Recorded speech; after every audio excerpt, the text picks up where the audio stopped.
जो मेरे शंकर भगवान अपने बच्चों को ज्ञान दे रहे हैं, वही शिव महापुराण के माध्यम से उस बात को हम आप तक पहुंचाने का प्रयास कर रहे हैं।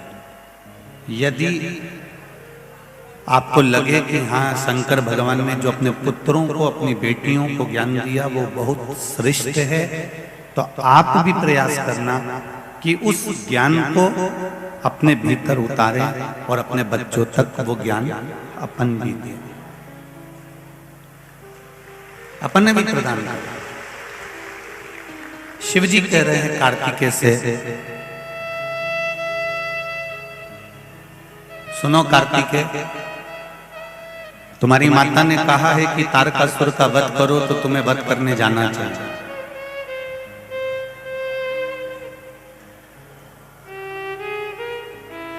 तुम्हारी माता ने कहा है जब युवानी अवस्था होती है ना, मेरा नवयुवक बेटे बेटियों से निवेदन है, जितने भी नवयुवक बच्चे और छोटे छोटे बच्चे जितने भी इस कथा को सुन रहे हैं भीकन गांव की इस पावन धरा से, और जितने लोग आस्था चैनल पर, फेसबुक, यूट्यूब पर श्रवण कर रहे हैं, वो एक ध्यान लगाकर सुनना। जब नवयुवक अवस्था रहे, युवानी की अवस्था रहे, बचपन की अवस्था रहे, और तुम्हारे माता पिता या कोई भी घर का व्यक्ति अगर कोई काम बता दे तो कभी उस काम को टालना नहीं, दौड़कर उस काम को कर आना। ये शिव पुराण है।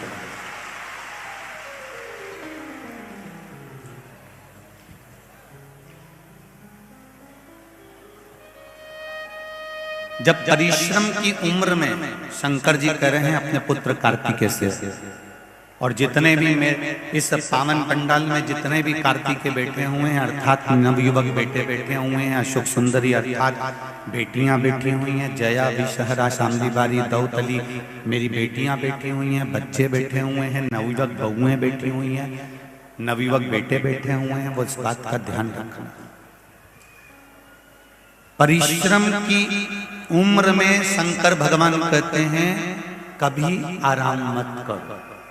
काय की उम्र में? जम के बोलो जरा। परिश्रम की उम्र में, परिश्रम की उम्र में शिव कह रहे हैं कि कभी आराम मत करो। जो परिश्रम की उम्र में आराम करता है, वो आराम करने की उम्र में भी परिश्रम करना पड़ता है।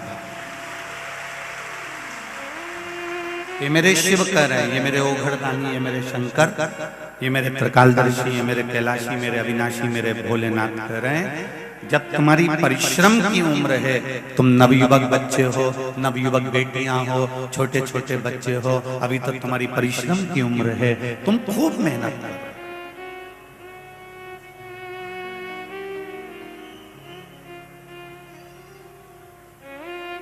अभी तुम्हारी आराम करने की उम्र नहीं है।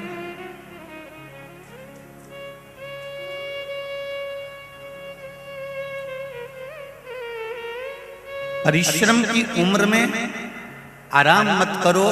अगर आज नवयुवक बेटे बेटियां परिश्रम की उम्र में, काम की उम्र में, कर्म की उम्र में अगर आराम करेंगे, पलंग पर पड़े रहेंगे, अपना कमरा छोड़ के निकलेंगे नहीं, दिन भर मोबाइल चलाते रहेंगे या टीवी देखते रहेंगे या अपने कमरे से बाहर ही नहीं निकलेंगे, जो परिश्रम की उम्र में आराम करता रहता है, फिर उसको जब आराम की उम्र आती है, जब शरीर ढल जाता है, 60 साल के ऊपर की जब अवस्था आ जाती है, जब परिश्रम की उम्र में अगर आराम करा, तो आराम की उम्र में भी दुकान पर दिन भर बैठकर अपना जीवन निकालना पड़ता है। फिर गवर्नमेंट रिटायर भी कर देगी। गवर्नमेंट अगर आपको रिटायरमेंट भी दे देगी 60 के बाद में, 61 के बाद में, 62 के बाद में, 66 के बाद में, जो भी आजकल थोड़ा बहुत उम्र का बढ़ गया है, अगर मान लो गवर्नमेंट ने आपको रिटायर भी कर दिया, उसके बाद भी किसी किसी व्यक्ति को देखना कि वो घर में फ्री नहीं बैठता, वो क्या करता है, कहीं दूसरी जगह जॉब कर लेता है, दूसरी जगह काम कर लेता है। क्यों? क्योंकि उसको मालूम है मेरे घर में मेरी बेटियां बड़ी बैठी हैं, मेरे बच्चे बैठे हैं, मेरी पत्नी है, पूरे घर का मुझे भरण पोषण करना है। क्यों? जो परिश्रम की उम्र में आराम करते हैं उनको आराम की उम्र में परिश्रम करना ही पड़ता है, ये निश्चित है।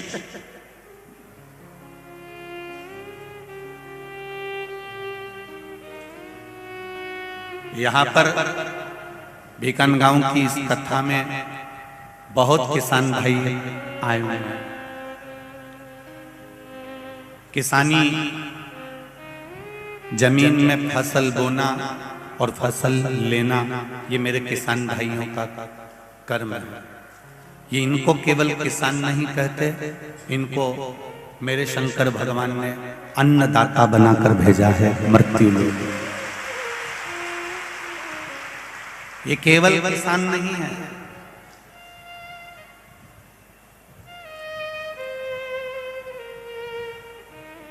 आप भोजन की थाली में एक पूड़ी छोड़ देते हो, पोया छोड़ देते हो, सब्जी छोड़ देते हो।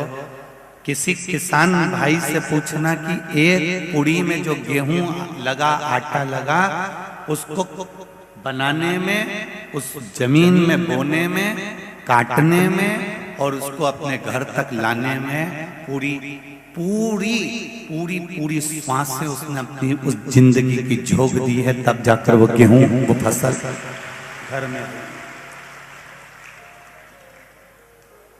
मेरे शंकर भगवान ने एक एक किसान को अन्नदाता बनाकर भेजा है कि तुम अन्नदाता रहोगे, संसार के लोगों का भरण पोषण तुमको करना। हम कई बार कहते हैं शंकर भगवान का अगर कहीं दर्शन नहीं हो तो किसी किसान भाई का दर्शन कर लेना, वो भी शंकर का ही अवतार होगा, क्योंकि वो अन्न हमको दे रहा है, अन्न दे रहा है।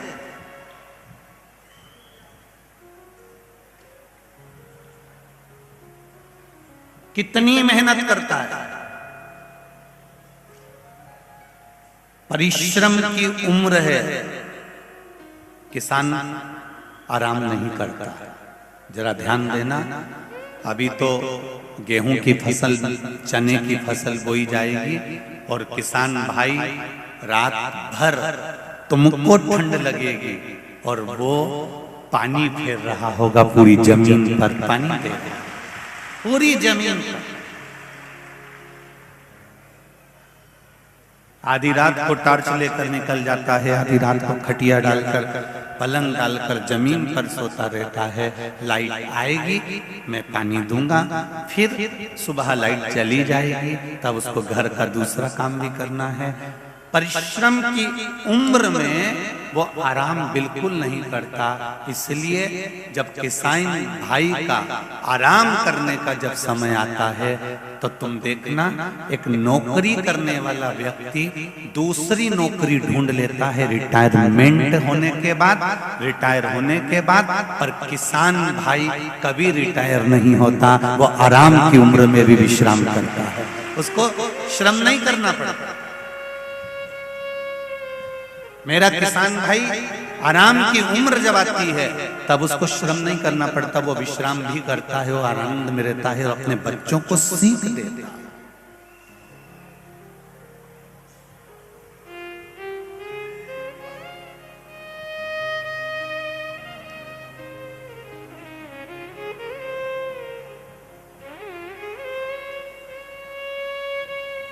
ये किसान को एक बार हमने कहीं कथा में कह दिया था कि किसान को भी शिव का ही रूप मानना चाहिए, तो कई लोगों ने उसके लिए भी कहा आपने किसान को शंकर का रूप बता दिया, ऐसा क्यों?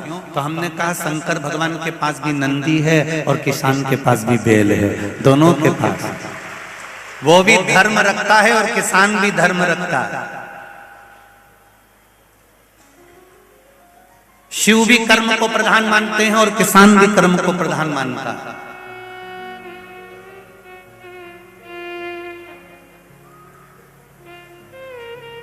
शंकर भगवान भी फसल लेते हैं और किसान भी फसल लेता है। किसी ने पूछा शंकर भगवान फसल लेते हैं? हाँ। क्या फसल लेते हैं? भगवान शिव भक्ति की फसल धारण करते हैं। ये शिव महापुराण की कथा है क्या? ये शंकर जी की कथा क्या है? ये भक्ति की खेती कर रहे हैं।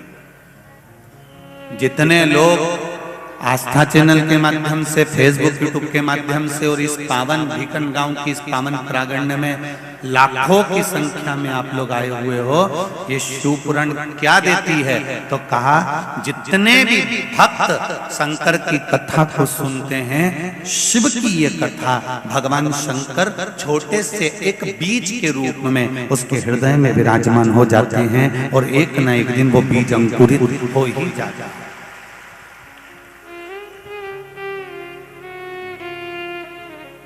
ये मेरा विश्वास करता है, शिव महापुराण की कथा का विश्वास करता है कि अगर आपने एक बार शिव महापुराण की कथा सुनी है तो ये विश्वास करता है कि बीज, भक्ति का बीज मेरे शंकर भगवान ने तुम्हारे भीतर दे दिया, इसलिए तुमने शिव पुराण की कथा सुनी है और ये बीज अंकुरित जरूर होगा। अर्थात एक ना एक दिन तुम शंकर के मंदिर एक लोटा जल चढ़ाने जरूर जाओगे, निश्चित। सारी समस्या का हल, जम के बोलो जरा, एक लोटा जल। क्योंकि ये कलयुग नहीं, ये शिव युग है।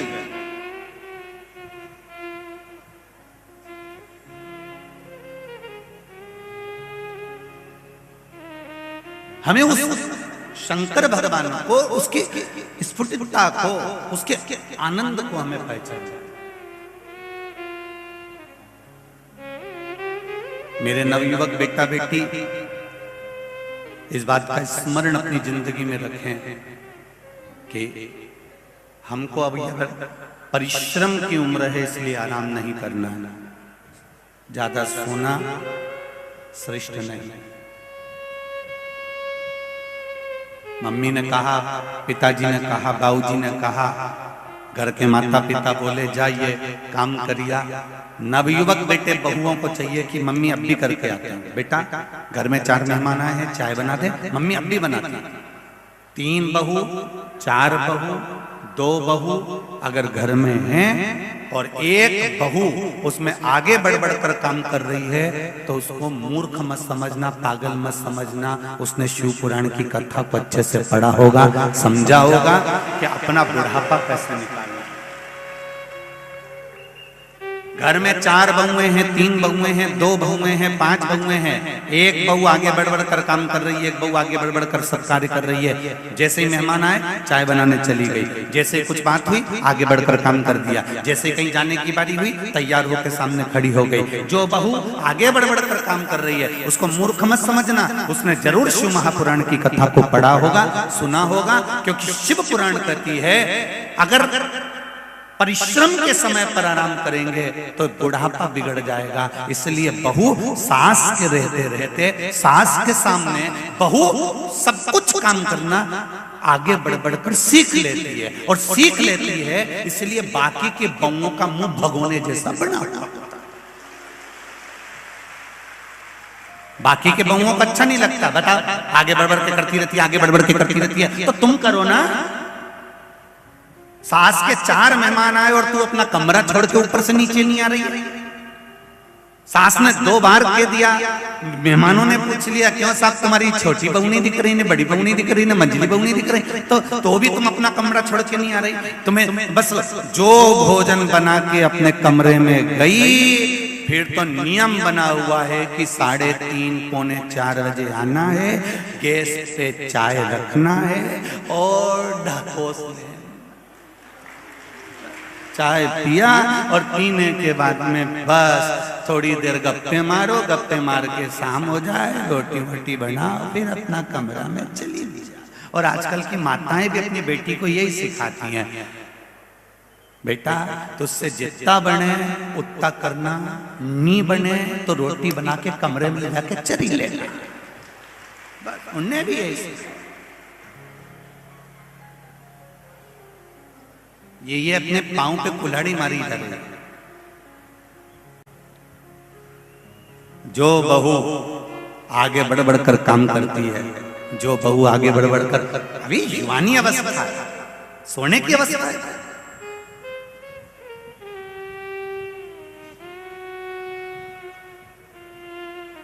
55-60 के लगभग में तुम आओ ना, तो फिर दिन में 2-1 घंटे की नींद लेना भले चालू कर लो मंडली।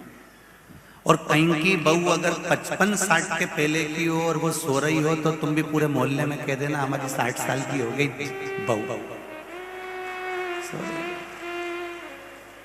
60 की हो गई, इसलिए दिन में इसको सोने को चाहिए। तो सांस आगे बढ़ बढ़ के काम कर रही है तुम, तो कहना ओल्ड इज गोल्ड। तो क्या दिक्कत है, ये तो अभी कोई बुढ़ापा थोड़ी ना आया है। बुजुर्ग माताओं को देखो दिवाली पे कितना काम करे, कितना बुढ़ी माताएं तो दिवाली पे इतना काम में लगी रहती, इतना काम में लगी रहती। और बहुओं को देखो तो करेगी थोड़ा सा भी, एक जरा सा मांडना लेके बैठी, अब एक छोटा सा मांडना, वो छुई मिट्टी का, गेरू का, जरा सी लाल मिट्टी का और सफेद मिट्टी का, छुई मिट्टी का जरा सा मांडना लेके बैठी। पहले बैठने से पहले उसको पटा चाहिए, फिर पानी का डब्बा लाके दो, फिर कपड़ा लाके दो, फिर हाथ पोंछने का कपड़ा लाके दो, फिर अंदर से इतने में तो सास चिल्लाई, रेन दे चंद्र घंटा, रेन दे, तो मैं सब मान लूंगी, तू तो जा, तू अपना छोरा छोरी संभाल ले, मैं सब कर लूंगी। दिन दे देखो, पटा लाए, डब्बा लाए, पानी लाए, हाथ पोंछने का कपड़ा लाए, इससे अच्छा मैं खुद मान लूंगी, तू तो जा जा, तू अपना कमरा में जा। और सास भी फिर मानने बैठे और भजन गाती जाए, अम्बे तू है जगदम्बे काली, और फिर वो गा, अम्बे तू है जगदम्बे, जय हो हर सूत वाली।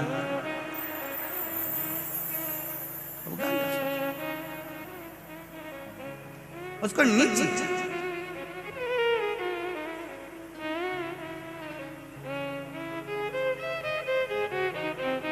युवानी की अवस्था में, जब आपकी युवानी की अवस्था हो, जब आपकी परिश्रम की अवस्था हो, उसमें आराम नहीं चाहिए।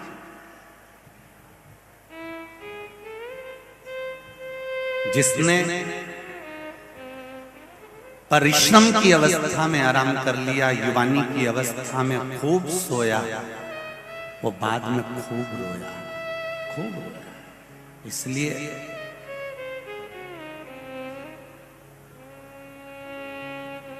खुद को शंकर भगवान से जोड़ लो, खुद को भोले से जोड़ लो, बाकी का सब भोले पे छोड़ दो, फिर वो संभालेगा, वो जानेगा, उसको निभाएगा, अपने को कुछ नहीं करना।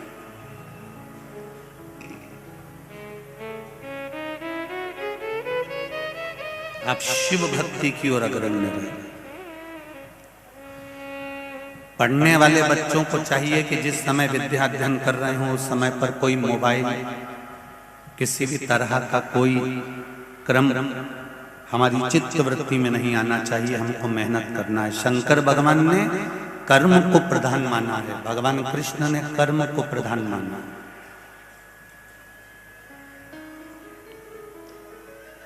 कर्म करोगे फल मिलेगा जरूर। आज ये लाखों में लोग आए हुए हैं, टेंट कितना भी बड़ा लो, उसके बाद भी लोग यहाँ वहाँ धूप में जमीन पर बैठे हुए हैं। जरा विचार करो, अगर ये अपना घर परिवार कुटुंब सब छोड़कर आज बैकुंठ चतुर्दशी के दिन अगर शिव की कथा में आए हैं, तो वो बैकुंठ वाला भी तो इनके दरवाजे पर जाएगा, बैकुंठ वाला भी तो इनके द्वार पर पहुंचेगा। जब इनको जरूरत पड़ेगी और कहें कि मेरे भोलेनाथ, मैंने आपकी कथा भीकन गांव के उस चढ़चढ़ाती हुई धूप में गर्मी में बैठकर सुनी थी, ना नीचे दरी ना ऊपर छाए थी, उसके बाद भी मैं धूप में बैठकर कथा सुनता रहा और बैकुंठ चतुर्दशी की सुनी। और वो सियोर वाला महाराज इतना चिल्ला चिल्ला के बोला कि बैकुंठ चतुर्दशी की कथा सुनने वाले को जो लाभ मिलता है वो दुनिया में किसी को नहीं मिल पाता। तो जब मेरी गति, जब मुझे दुख आए, जब मुझे कष्ट आए, जब मेरे जीवन में थोड़ी तकलीफ आए, उस समय पर मैं तुम्हारी कथा में बैकुंठ चतुर्दशी के दिन गया था, तो वो बैकुंठ का नाथ भी मेरे दरवाजे पर होना चाहिए। तो निश्चित था। और सीधी बात है, तेरे मंदिर में आना मेरा काम है और मेरी बिगड़ी बनाना तेरा काम है। तेरी चौखट पर मैं आ गया, उसके बाद में दर्शन दिखाना तेरा। ये उसके ऊपर, ये उसकी मर्जी। थोड़ा सा दूध के अंदर मक्खन होता है, पर उस दूध को थोड़ा सा बिलोना पड़ता है, तब जाकर मक्खन निकलता है। तो वो निकलेगा जरूर, ये निश्चित है।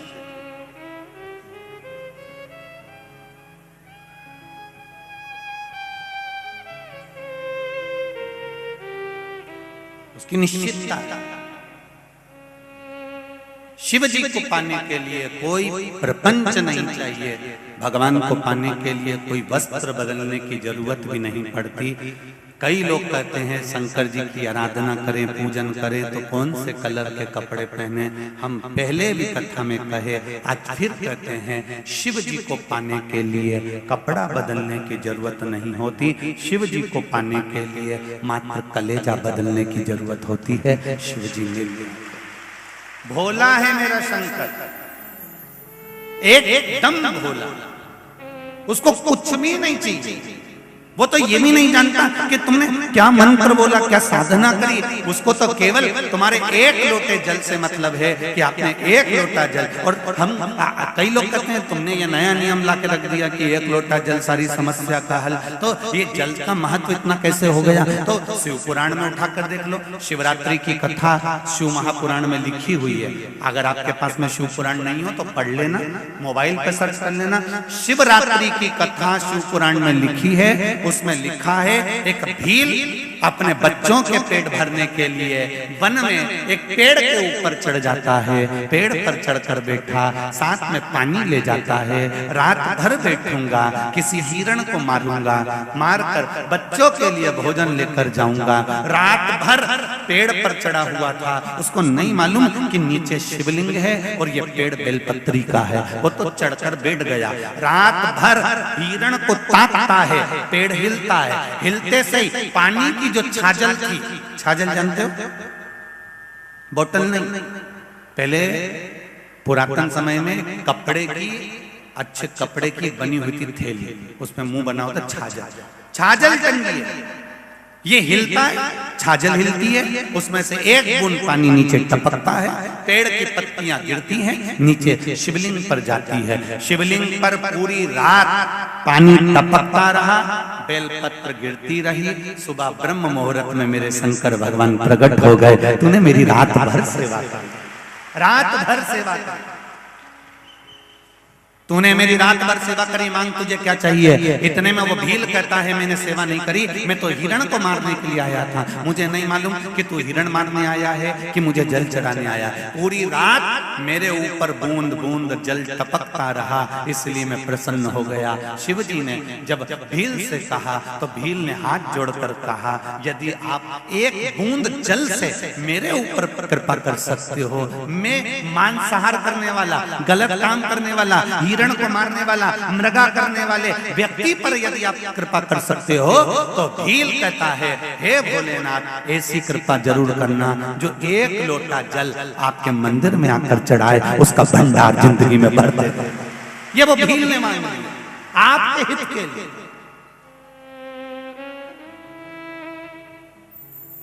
क्या होता है एक लोटा जल से चढ़ा के तो देखो, ये लिखा एक लोटा जल।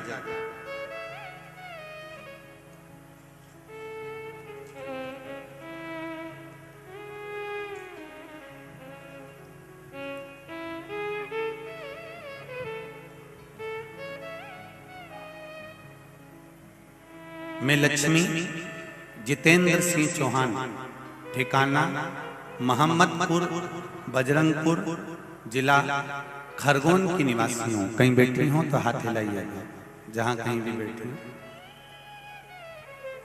आप ही मैं लक्ष्मी जितेंद्र सिंह चौहान, ठिकाना मोहम्मदपुर बजरंगपुर, जिला खरगोन की निवासी हूँ। शिव की कृपा से मैं क्या बखान करूं गुरुजी, समझ नहीं आता। मेरे विवाह को 18 वर्ष पूर्ण हो गए थे। ऐसा कोई डॉक्टर नहीं बचा था। इंदौर, भोपाल, बड़ौदा सब दूर डॉक्टरों को दिखाया, पर हमारे यहाँ संतान नहीं हुई। 18 साल संतान नहीं हुई। सारे डॉक्टरों का इलाज करवा लिया। खरगोन में आपकी शिव महापुराण की कथा हुई, और उस कथा के दौरान मैंने नियम बनाया कि 7 दिन शिव पुराण की कथा सुनती हूं। और गुरुजी कहते हैं कि 3 महीने में बाबा झोली भर देता है, जो मांगा वो देता है। अगर 18 साल से संतान नहीं हुई, सारे डॉक्टर हार गए, टेस्ट भी करवाया, वो भी सफल नहीं हुआ। तो मैं कथा में जाकर बैठ गई। शिव पुराण की कथा मैंने खरगोन की सुनी, और आपने सफेद आंकड़े की जड़ का उपाय बताया, वो मैंने उन्हीं दिनों में कर लिया। करने के बाद बाबा की कृपा ऐसी हुई, जो 18 साल से सारे डॉक्टरों का इलाज कराकर थक गए थे, तो संतान नहीं हुई। और बाबा की कृपा से खरगोन में डॉक्टर की कृपा ऐसी, बाबा की कृपा हो गई भोलेनाथ जी की, कि मेरे गर्भ ठहर गया, और 18 साल के बाद मुझे संतान हुई, जिसका मैं फोटो लगा रही हूं। बच्चे का फोटो भी लगाया। 18 वर्ष के बाद खरगोन की कथा श्रवण करी पंडाल में बैठकर, और बाबा ने क्या दिया वो मैं क्या बखान करूं। आप सब इस पत्र के माध्यम से देख सकते। शिव कृपा, शिव की उदार बैठे। श्री शिवाय नमस्कार। शिव कृपा किसको? आप दिल से सुनो, दिल से। पेट्रोल में पैसा खर्च कर कर आए हो, डीजल में पैसा खर्च कर कर आए हो, समय निकाल कर अपना घर छोड़ कर आए हो। 2 बजे से 5 बजे तक कथा चलती है। 5 बजे जब आरती हो, अक्षतम कैश्वम हो, कर्पूर गौरम हो, तब भूमि को प्रणाम कर कर तब उठ कर जाओ, और उससे कह कर जाओ कि तेरे भरोसे पर कथा सुनी है, मैंने सुना है, तो खाली नहीं छोड़ता, विश्वास लेकर आई हूँ। अगली कथा में मैं भी मेरा पत्र भेजूं, जो यहाँ भर भर कर लोगों ने पहुंचाए हैं। ऐसी कृपा मुझ पर, ऐसी करुणा मुझ पर। कोई सहजता नहीं है। इन पत्रों में हम तो कई पत्र तो पढ़ ही नहीं पाते, ये ढेर लगे हुए हैं सारे पत्रों का। नीचे आप लोग देखेंगे ढेर, इनको तो पढ़ ही नहीं पाते। ढेर ये पढ़ा हुआ, थोड़ा बहुत पढ़े, जो हाथ में आ गया पढ़े।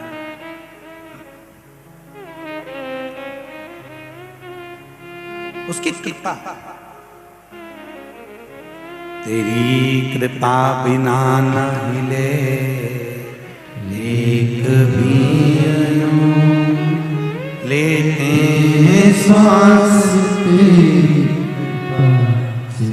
तनु तनु बखान क्या करूं मैं, राखों के ढेर का चपटी भभूत में है खजाना कुबेर का।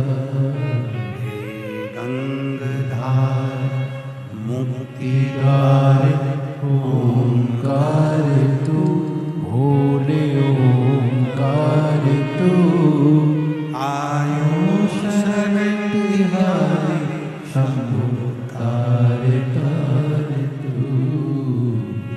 शिव कृपा किसको करता? वो देता है और दिल से देता है। भोला है वो।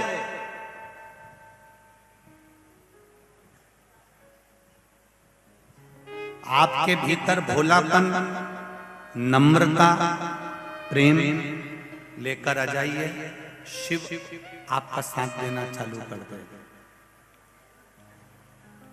पक्षी को ऊपर की ओर बढ़ने के लिए पंख की जरूरत पड़ती है और मनुष्य को ऊपर की ओर बढ़ने के लिए नम्रता की जरूरत पड़ती है। उसको पंख नहीं चाहिए।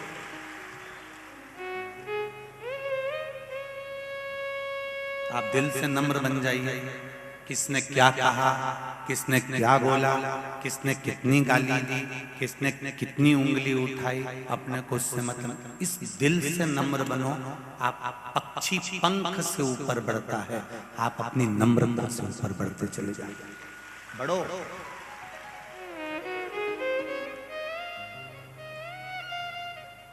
आपके भीतर नम्रता होना चाहिए। कोई अपशब्द कह दिया ना, कह दे आग लगे बस्ती में अपन रहो मस्ती में, क्या किसको रोइए चादर तान के सोइए। सास ने कुछ बोल दिया ना, बोल लो। तुम माँ हो, बड़ी हो, बुजुर्ग हो, अवस्था के अनुसार है, मैं युवान, कोई दिक्कत नहीं। आप बोलोगी तो मेरे सुधारने के लिए बोलोगी, उसमें कोई दिक्कत नहीं, कोई बड़ी बात। हमें जरा जरा सी बात में लड़कर मायके में जाके नहीं बैठना, बिल्कुल नहीं। कई लोगों ने ये विचार कर रखा है कि पति से नहीं बनी, परिवार से नहीं बनी, तो तुरंत तलाक का केस लगा दिया और तलाक का केस लगाया और तलाक के लिए आगे बढ़ गए। और निवेदन है, जरा विचार करो, इतने लड़के ढूंढे, उसमें तुम्हारी किस्मत में ये लड़का लिखा था। अगर किस्मत में ऐसा लिखा है तो तुम तलाक लेने के बाद दूसरी भी शादी कर लोगे तो इससे भी ज्यादा सिंदूर चढ़ा हुआ भेरू मिलेगा। उसमें कोई बड़ी तुम्हें अभी जैसा मिला है ना, अभी बटुक भेरू है, आगे काल भेरू मिलेगा। आप उसको समझो, जरा विचार करिए। आप अपनी चित्तवृत्ति में, अपने मन में उस विचार को लेकर आइए। और जब आपकी चित्तवृत्ति में, आपके विचारों में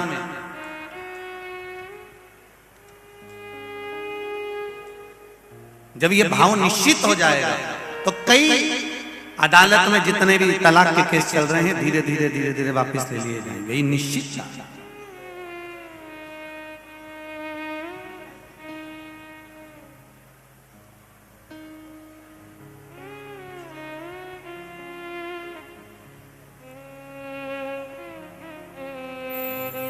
आप कितना भी दुख है जीवन में है, ऐसा कोई माता के गर्भ से नहीं जन्मा जिसके जीवन में दुख नहीं है। कोई लिख दे कि पृथ्वी पर जन्म लेने के बाद जिसकी किस्मत में दुख नहीं होगा। मीराबाई भगवान कृष्ण की इतनी बड़ी उपासक थी, बोलो दुख था कि नहीं था? जम के तो बोलो दीजिए, था ना? जहर का प्याला आ गया, सांप का पिटारा आ गया, शेर के सामने ले जाके डाल दिया, कितना कितना कितना दुख दिया, पर विश्वास पक्का था। नामदेव जी का कितना अपमान हुआ, मंदिर के पीछे ले जाकर पटक दिया, तो भी भगवान पर विश्वास था। संत तुकाराम कितना दुख, पत्नी अपशब्द पर अपशब्द कर रही है, ताने पर ताने दे रही है, तो भी भगवान पर विश्वास था। रामकृष्ण परमहंस, स्वामी विवेकानंद, चैतन्य महाप्रभु, श्रीमद वल्लभाचार्य जी, श्री रामानुजाचार्य जी, श्री निम्बाकाचार्य जी, ये जितने भी हमारे जगत गुरु शंकराचार्य जी, ये जितने राष्ट्र के संत, साधु, सन्यासी, तपस्वी, साधक, इनका चरित्र यदि हम पढ़ें, हम अध्ययन करें, हमारी चित्त वृत्ति में उतारें, तो हमको मालूम पड़ेगा कि जीवन कितना संघर्ष से निकलता है, कितना संघर्ष। अभी तो आप लोग हरिहर शिव महापुराण की कथा सुन रहे हो। रायपुर में जो 5 दिन शिव महापुराण की कथा होना है, रायपुर के पास में चंपारण है, जहां पर श्रीमद वल्लभाचार्य जी का प्रागट्य हुआ था।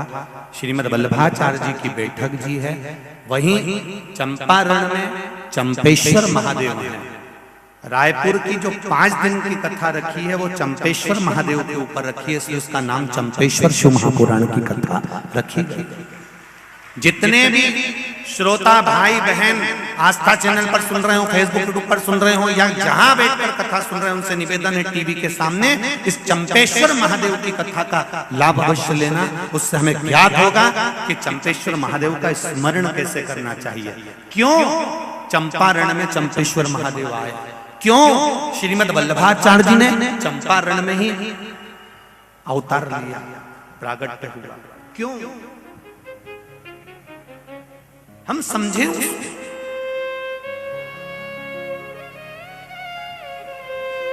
क्यों मेरे वल्लभ उस चंपारण की भूमि में विराजमान हुआ। उस चंपेश्वर महादेव की कथा, चंपारण की भूमि की जो कथा है वो रायपुर से हम 5 दिन सुने और उसको धारण करें, अपने जीवन का आनंद लें। क्या फल है।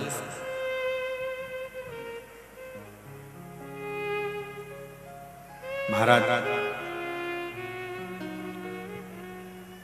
अब परमात्मा को आप थोड़ा सा दुख, ऐसा संसार में कोई व्यक्ति नहीं जन्मा जिसको दुख नहीं। माता के गर्भ से अगर जन्म लिया है तो दुख तो भोगना पड़ेगा। चाहे तुम संत बन जाओ, चाहे तुम साधु बन जाओ, चाहे तुम गुरुजी बन जाओ, चाहे तुम जो बनना हो बन जाओ, क्योंकि भगवान ने कहा कि मैंने किसी को कुछ बना के नहीं भेजा। भगवान कहते हैं मैंने पृथ्वी पर केवल मनुष्य बनाकर भेजा है, मानव बनाकर भेजा है। और भगवान कहते हैं पृथ्वी पर मैंने केवल तुझे मनुष्य का जन्म दिया है, मानव का जन्म दिया है। मनुष्य बनकर रहेगा तो जिंदगी में तुझे कभी कष्ट नहीं आएगा। तू कुछ बनने की तलाश में रहता है, इसलिए कष्ट जीवन में आता है। मानव का शरीर, मनुष्य का शरीर,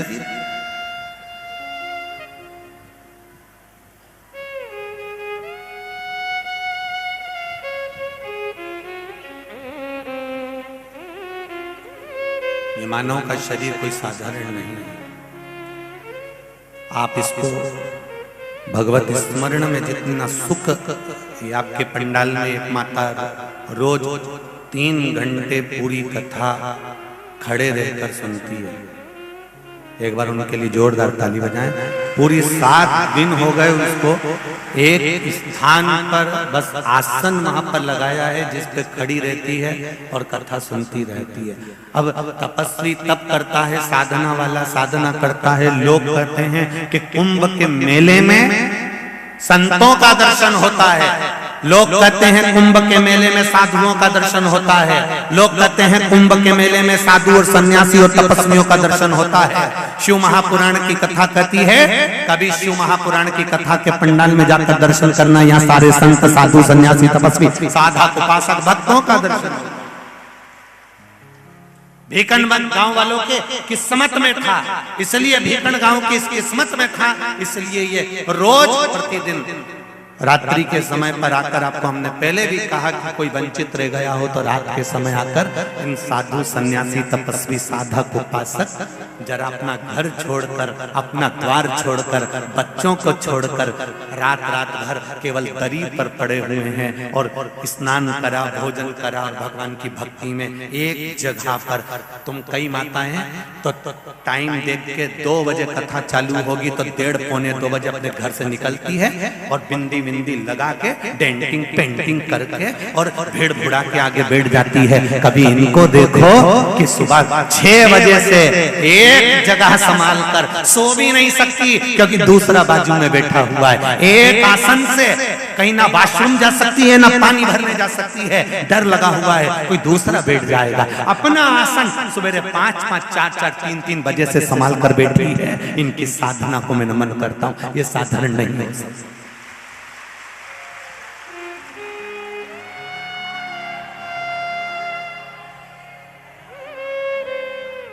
और कई लोग हमारे पास में आकर कहते हैं गुरुजी ये हमारे मेहमान आए, आप इनसे मिलिए, ये हमारे वो आए हैं इनसे मिलिए। तो हम तुम तो अब भी आए और तुमसे मिले, और ये सुबह 4 बजे की बैठी का क्या होगा कालिया।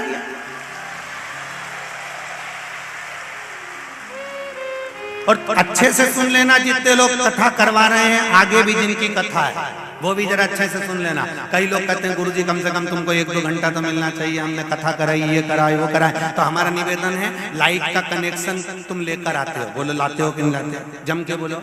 लाइट का कनेक्शन लाते हो ना, लाइट का बिल जमा करते हो ना। लाइट का जब कनेक्शन लेकर आते हो तो लाइट छू के बता दो। तुमने लाइट का पैसा खर्च करा तो छू के बता कि मैंने तो 500 रुपए का बिल भरा। तो जब तुम लाइट का बिल जमा करो, पैसा जमा करो, तो तुम लाइट नहीं छूते हो, बस दूर से अनुभव करते हो। बल्ब जला दो उजाला हो जाएगा, पंखा चला दो हवा आ जाएगी। तो गुरु जी को भी बुलाया है तो दूर से अनुभव कर, सुना नहीं।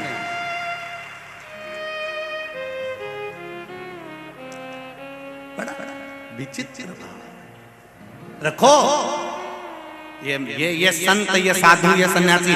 श्रीमद् भागवत कथा में उद्धव जी महाराज ने भगवान कृष्ण से कहा, कृष्ण तू ब्रज की गोपियों को छोड़कर क्यों मथुरा आ गया रे, क्यों आया है, क्यों द्वारका आ गया रे।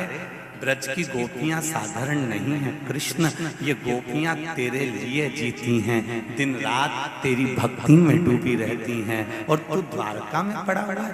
कृष्ण कहते हैं कि मैं द्वारका में जरूर रह रहा हूँ, पर मेरे चित्त वृत्ति में वही गोपियां समाई हैं। उद्धव जी कहते हैं वो गोपियां नहीं, ब्रज की संत हैं, साधु हैं, सन्यासी हैं, तपस्वी हैं, साधक हैं, जो इतने इतने घंटों तक तेरी साधना में लगे। तब उद्धव जी ने कहा, तब उद्धव जी का एक शब्द आप लोगों ने भी सुना होगा, जो असल में है मस्ती में डूबे, उन्हें क्या परवाह जिंदगी। उद्धव जी का आज वैकुंठ चतुर्दशी का दिन, दिल से बाबा देवाधिदेव महादेव से प्रार्थना करिए, श्री शिवाय नमस्तुभ्यं मूल मंत्र का जाप करिए,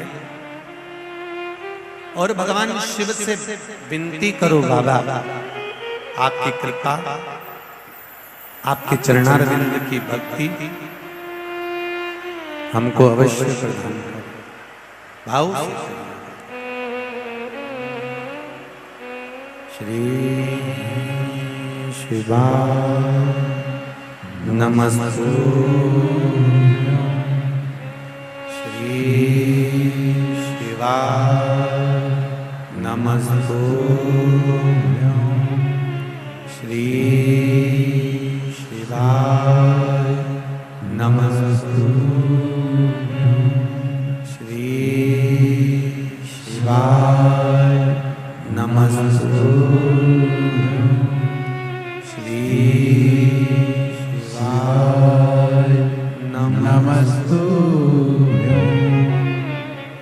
भोला सब दुख काटो मारा, ओ भोला सब दुख काटो मारा।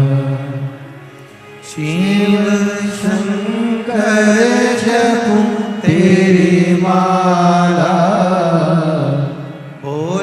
बाबा जपूं तेरी माला, भोला सब दुख काटो मारा, ओ भोला सब दुख काटो मारा। वैसे मंगल मंगलकारी,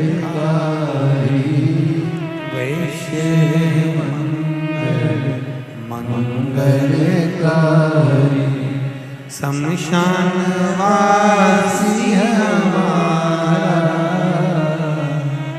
शमशान वासी हमारा, भोला सब दुख काटो मारा, ओ भोला सब दुख काटो। भगवान शिव से निवेदन प्रार्थना, अपनी चित्तवृत्ति, अपना हृदय, अपना मन भगवान को देकर। आप जब अपना चित्त, अपनी वृत्ति, अपना मन भगवान को देकर रखोगे, ये निश्चित है वो श्रवण करेगा, देगा।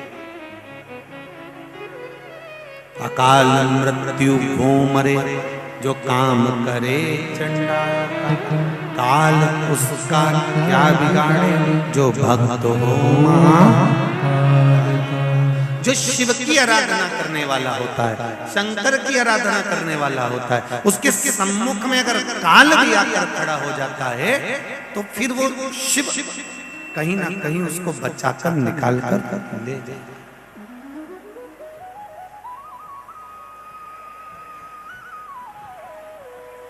ध्यान देना जरा, शिव तत्व को जानना। महाराज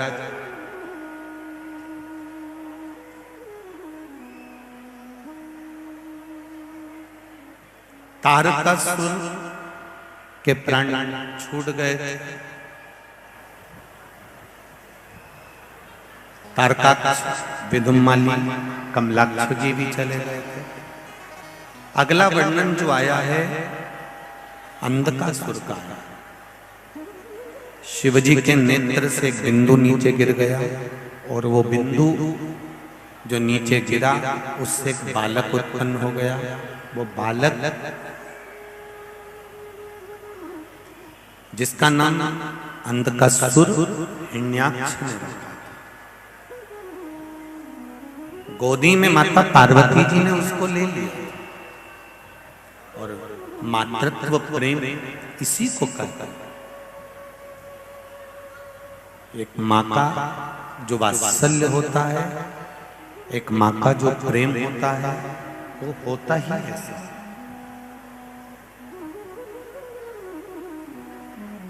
एक माता का स्नेह। शिवजी ने कहा कि पार्वती इसको ले जाकर तू समुद्र में फेंक दे। पार्वती जी कहती है नहीं, या आपके द्वारा प्रकट हुआ है इसलिए मैं इसको फेंक नहीं सकती, ये आपका पुत्र है। शंकर भगवान कह रहे हैं ये मेरा पुत्र नहीं है, तू तो फेंक दे। मेरे नेत्र बंद करने के बाद प्रगटा है, फेंक इसको। नहीं नहीं नहीं प्रभु, इसको नहीं।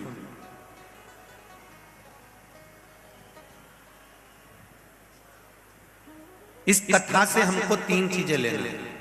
पहला, जीवन में एक बात याद रखना, जिस आसन पर बैठकर हम पूजन करते हैं वो आसन को कभी अपने पांव से मत हटाओ, ना पांव से खसकाओ ना हटाओ। वैसे तो बीकान गांव की माताएं आसन को पांव से नहीं हटाती होंगी, हम तो हमारे यहाँ की कह रहे हैं।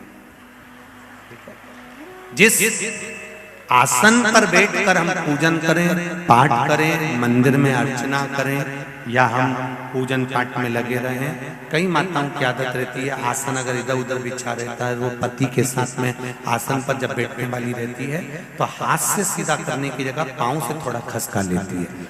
पांव से अगर उसने खसकाया रखा तो पति के साथ बैठकर भले वो पूजन करती है, मना नहीं, पर जिस पूजन को वो कर रही होती है उसका पुण्य पति के भी खाते में नहीं जाता और पत्नी के खाते में भी नहीं जाता। इसका स्मरण ये अंधकासुर की कथा से हमको लेना है। दूसरा,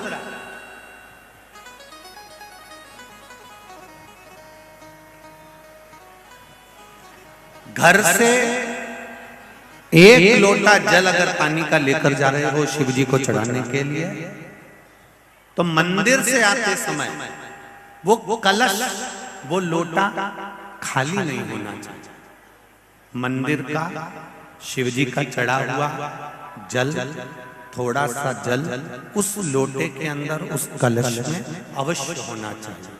कारण क्या है? हमारे यहाँ पर हमारे बुजुर्ग माता पिता कहते हैं, बुजुर्ग लोग कहते हैं कि सुबह अगर कोई जा रहा है और खाली बर्तन का दर्शन कर लेता है तो बेचारे का दिन अच्छा नहीं जाता। इसलिए हमारे यहाँ से कोई यात्रा पे जाता है तो भरा हुआ कलश रखते हैं, कोई आता है तो भरा हुआ कलश रखते हैं। जब आप जल चढ़ाकर वापिस आते हो तो आपका अगर पात्र खाली होगा और कोई बेचारा शुभ कार्य के लिए जा रहा है और आपका लोटा खाली है तो उसमें श्रेष्ठता नहीं होगी। उसमें 2 बूंद एक हथेली में पानी आए, भले उतना भी जल अगर लोटे के अंदर कलश के अंदर है तो वो जल आप घर के दरवाजे पर छींटते हो, घर में छींटते हो या घर के लोग उसका आचमन करते हैं तो उसका फल जरूर मिलता है। और जो आपका दर्शन कर कर जाता है उसका कार्य सफल जरूर। आप जब लोटा लेकर आ रही होगी मंदिर से और आपका किसी ने मुख देख लिया, कोई भाई लोटा लेकर आ रहा है, उस भाई का मुख किसी ने देख लिया, किसी बच्चे का मुख देख लिया और वो अपने काम के लिए गया और उसका काम हो जाएगा तो वो बार बार सोचेगा कि वो बच्चे का मुंह देखा था, वो भाई का मुंह देखा था, वो दीदी का मुंह देखा था तो मेरा काम हो। अर्थात खाली पात्र नहीं लाना, ये दूसरे नंबर। शिव जी के चढ़े हुए जल का आचमन, हमारे शरीर में अगर कोई गांठ उत्पन्न हो जाए, एक पत्र आया देखिए,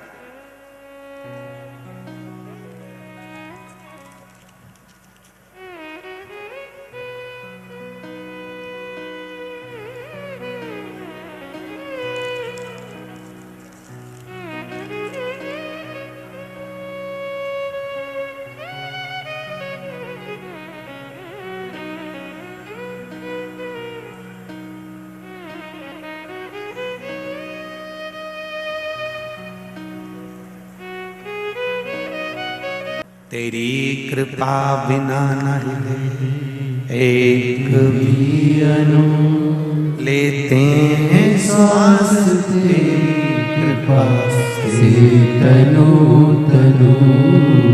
हम फिर कहेंगे विश्वास हो तो शिव जी को जल चढ़ाओ, विश्वास हो तो एक बेलपत्री चढ़ाओ, विश्वास हो तो एक बेलपत्री उठाकर खाओ, विश्वास हो तो जल चढ़ाया हुआ आचमन करो। फिर निवेदन करेंगे 3 बातें अंधका सुर से लीजिए। पहली, जम के बोलो, आसन को पांव से जम के बोलो जरा, नहीं हटाना। दूसरी, शिव मंदिर जल चढ़ाने जाओ तो पात्र को, लोटे को, कलश को खाली मत लाओ, उसमें थोड़ा सा जल लेकर आओ।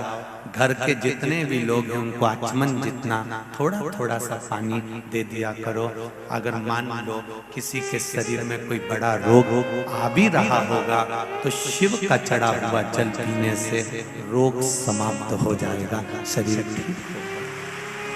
और वो भरा हुआ जल अगर आप लेकर आ रहे हो, थोड़ा सा पात्र में जल ला रहे हो तो दूसरा, यदि आपका मुख का दर्शन करेगा तो उसका कार्य सफल होगा। तीसरे नंबर, शिव मंदिर में जब भी जाओ, शंकर भगवान के मंदिर में जब भी जाओ, आखिरी में जब शिव जी की पूजन कर कर वापिस लौट कर आओ तो ये अंधकासुर के चरित्र से लेना। शिव मंदिर में जब भी पूजन करने जाओ, दर्शन कर कर पूजन कर कर जब वापिस आ रहे हो तब दरवाजे पे से खड़े होकर एक बार देवाधिदेव देव महादेव को वापिस दर्शन कर कर अपने हृदय की बात कहकर फिर आए। ये 3 चीज,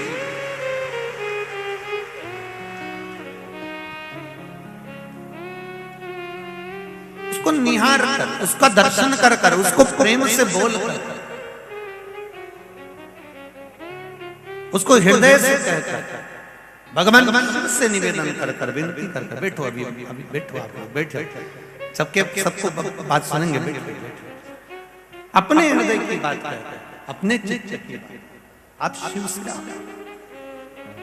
तो 3 चीजें याद रखेंगे। बीकानेर वालों, समझ में आ गया सबको? पहला, आसन में लाज से नहीं सरकाना, ना उठाना। दूसरे नंबर पर खाली शिव जी को जल चढ़ाना। और बहुत ध्यान देना, मंदिर का लोटा लेकर, मंदिर का पानी लेकर शिव को चढ़ाने से ज्यादा जरूरी है अपने घर का पानी लेकर जाओ। कारण उससे 3 दोष समाप्त होते हैं। पहला पितृदोष, दूसरे नंबर पर वास्तु दोष, तीसरे नंबर पर है काल सर्प दोष। ये 3 दोष घर का पानी ले जाकर शिव जी को चढ़ाने से समाप्त हो, घर से जल लेते।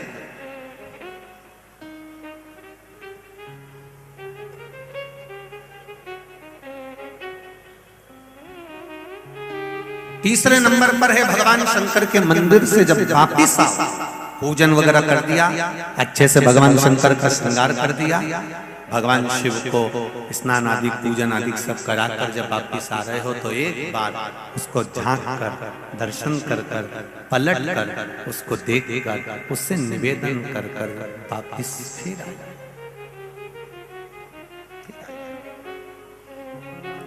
जिसको विश्वास रहे वही सेवा करे, विश्वास नहीं हो तो मानो तो मैं गंगा माँ हूं और न मानो तो बहता पानी।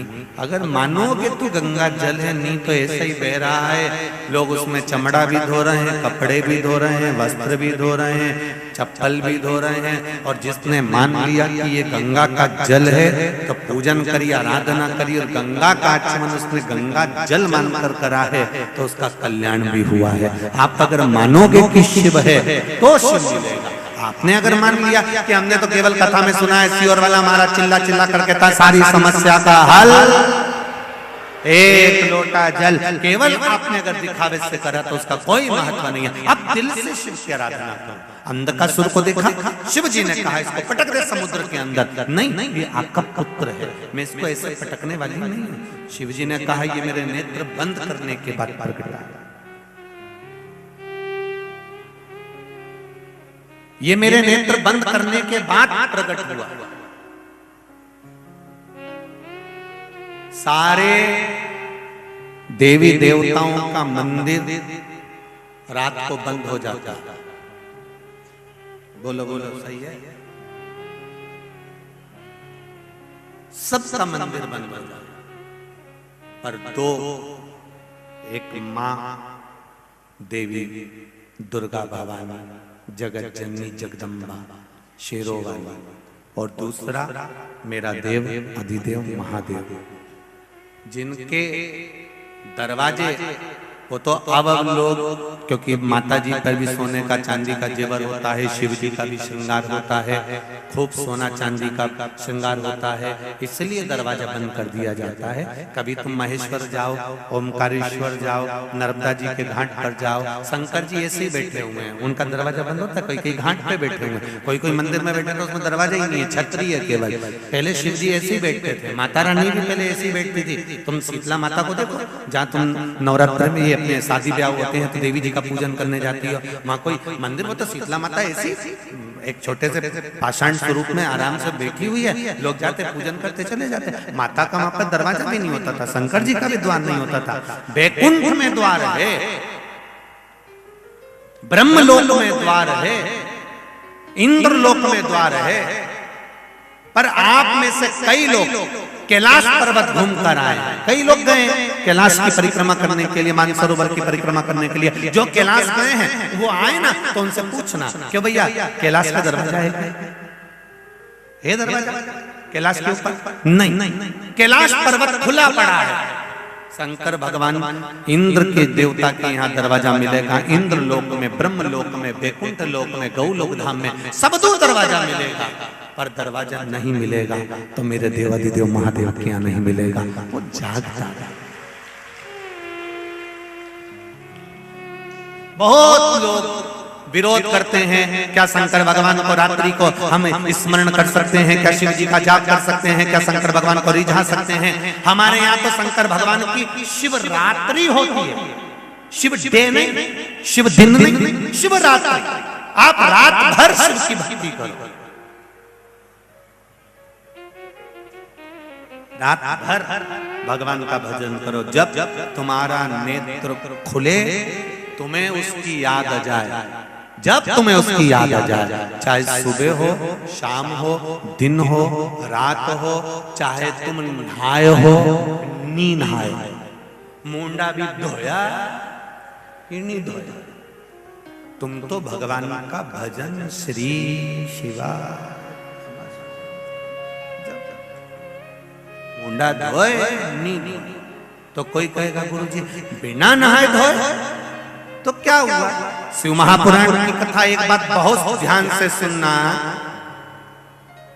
मान लो तुम कह रहे हो कि बिगर नहाए हम अगर भजन करेंगे, भगवान का जप करेंगे तो भगवान स्वीकार करेगा। अगर मान लो बिना नहाए मर गए तो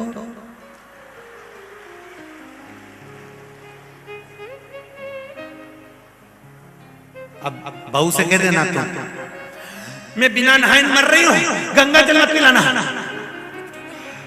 अब बहू भी कहे सासी तो नहाई नहीं, अभी तो नहाई नहीं, नहाएगी तब गंगा जल देंगे, और इतने में सास निपटी गई। और मुंडा में ना तो तुलसी का दल और ना मुंडा में गंगा जल, और फिर उसको नहलाया, कपड़े मपड़े पहनाए, फिर बहू गंगा जल ला के डाल रही है। परिवार वालों ने पूछा चोरी जिंदा थी तब गंगा जल दे दिया था ना बेटा जब प्राण छूटा? नहीं तो मैंने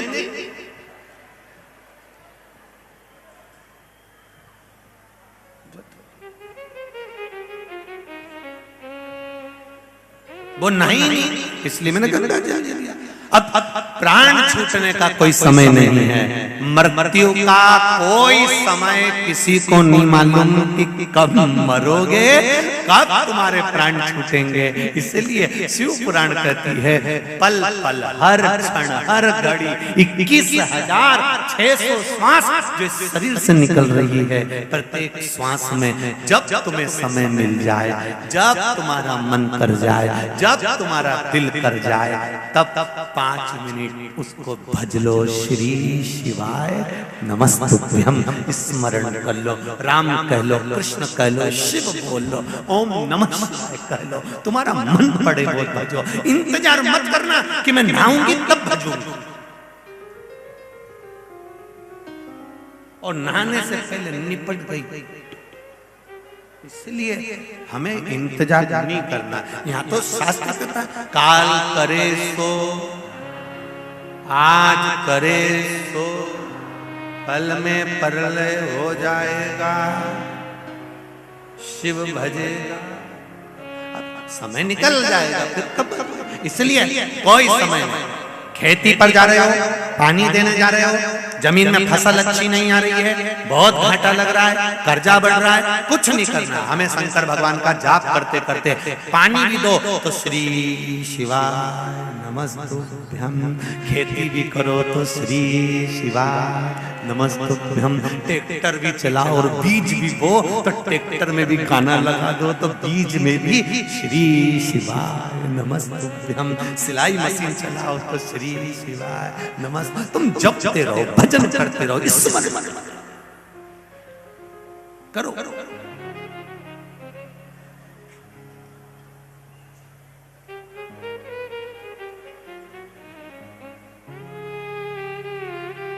जप लो उसको इंतजार। अंधकासुर से 3 चीजें लेकर अंधकासुर को पानी में समुद्र के अंदर पार्वती जी से भिगवा दिया गया। हिरण्याक्ष ने उनको जेल लिया, पाल पोस कर बड़ा करा, हिरण्याक्ष मर गए, बड़ा अवतार धारण कर भगवान ने मार दिया। समय आया हिरण्याक्ष के यहाँ जो अंधकासुर बड़ा हुआ था उसने तप करा, तप कर कर मांगा कि मेरे प्राण ना छूटे, मैं मरूं नहीं। तो ब्रह्मा जी ने कहा ऐसा नहीं हो सकता कि तुम मरोगे नहीं, मरना तो पड़ेगा, मृत्यु तो आई। सुन लो रे जितने भी कथा सुन रहे हो, आस्था चैनल पर, फेसबुक, यूट्यूब पर, और जितने भी गांव की धरा पर सुन रहे हो, मृत्यु तो निश्चित है, चाहे कोई भी हो। तुम चाहे बादाम खाओ चाहे मत खाओ, चाहे तुम एसी में सो मत सो, चाहे तुम रोटी खाओ मत खाओ, तुम्हारी जो मर्जी पड़े, पर मरना तो बोलो बोलो जम के बोलो जरा पड़ेगा।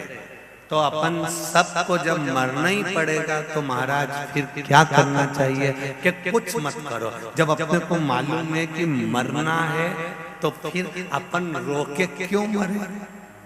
सही है कि गलत है? फिर रोके क्यों मरे?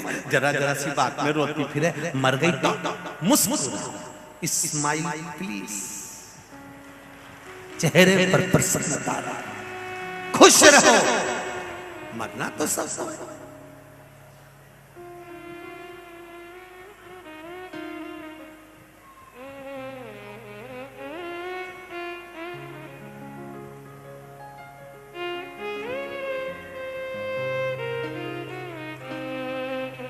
मृत्यु निश्चित है, आएगी। अंधकासुर से ब्रह्मा जी ने कहा मरना तो पड़ेगा। अंधकासुर ने कहा तो कोई दूसरा वर दे दीजिए। क्या वर? अगर मरना ही है तो जिस दिन मैं अपनी माता को गलत दृष्टि से देखूंगा उस दिन मेरे प्राण छूट। अंधकासुर को यह मालूम था कि मुझे किसी माता ने जन्म नहीं दिया और मैं माता की गोद में खेला नहीं, तो मेरी माता कोई है ही नहीं। तो जिस दिन मैं माता को गलत दृष्टि से देखूं उस दिन मेरे प्राण छूटे। ब्रह्मा जी ने कह दिया तथास्तु। अब इसको नहीं मालूम था कि पार्वती जी ने इसको गोदी में लिया था और बेटा कहा था, इसलिए माता पार्वती इसकी माता है। जब ये बड़ा हुआ इसके मन में चित्तवृत्ति आई, उसने कहा मेरे को शादी करना है, कोई अच्छी लड़की बता। तो कह जो अच्छी लड़की थी उसको तो शंकर जी ले गए। शिव जी ने विवाह किया, बड़ी सुंदर थी, बड़ी शिव जी ने विवाह कर लिया। हाँ। तो क्या हुआ? उस कन्या से मैं विवाह करूंगा। अंधकासुर माता पार्वती को लेने के लिए कैलाश पर पहुंच गया। भगवान शंकर अपने कार्य में लगे हुए थे और पार्वती मैया के सुंदर स्वरूप को अंधकासुर ने देखा और उन पर मोहित हो गया कि इनसे ही मैं विवाह करूंगा। उसको ये मालूम नहीं था कि ये मेरी माता है और गलत दृष्टि से माता को देख लिया। शिव जी को क्रोध आ गया, उनने काल भैरव प्रकट करा और अंधकासुर का अंत करवा दिया। शिव पुराण कहती है महाराज पराई नारी और पराया धन पर कभी अपनी दृष्टि मत देना, नहीं तो बर्बाद हो जाओगे। शिव महापुराण की कथा कहती है पराई नारी, पराई स्त्री और पराया धन, ये दो चीजों पर अगर आपने अपनी दृष्टि दी, पराई नारी पर, पराये धन पर अगर आप अपनी दृष्टि देते हो तो तुम्हें बर्बाद होने में देरी नहीं लगेगी, तुम्हें नष्ट होने में देरी नहीं लगेगी, तुम बर्बाद एक चुटकी में हो जाओगे।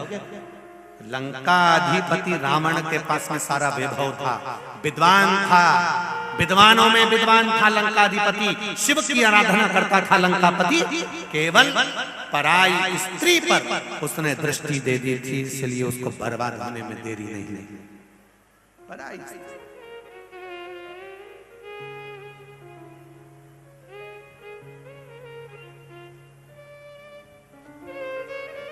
निश्चित था। मंदिर जाओ, देवालय जाओ, तीर्थ जाओ, व्रत करो, उद्यापन करो, अर्चना करो, स्मरण करो, नवरात्रि के गरबे में जाओ, चाहे गणेश जी की झांकी में जाओ, पर निवेदन है किसी स्त्री पर, किसी नारी पर, किसी कन्या पर, किसी बेटी पर अपनी गलत दृष्टि ना प्रयास। पराई नारी, पराया धन, ये दोनों बर्बाद कर देते। पराया धन, एक बार संत जा रहे थे तुकाराम जी और बड़े संत थे, तो लक्ष्मी जी ने भगवान विष्णु से कह दिया ये तुकाराम है, बहुत मेहनत करता है, एक काम करो ना, थोड़ा बहुत धन इसको दे दीजिए। तुकाराम जी जा रहे थे अपनी पत्नी के साथ, पर भगवान ने कहा धन देवी दूंगा तो मेरा भक्त है वो लेने वाला नहीं। धन पटक भी दिया, छुआ नहीं है तुकाराम। पड़ा केवल पराये धन का दर्शन मात्र तुकाराम जी को हो गया था, तो उन्होंने अपनी पत्नी से कह दिया था कि मुझे लगता है आज मुझे भूखा रहना पड़ेगा। और एक दिन तुकाराम जी पूरा दिन भूखे रहे। कारण केवल इतना था कि दूसरे के धन पर दृष्टि मात्र पड़ गई थी।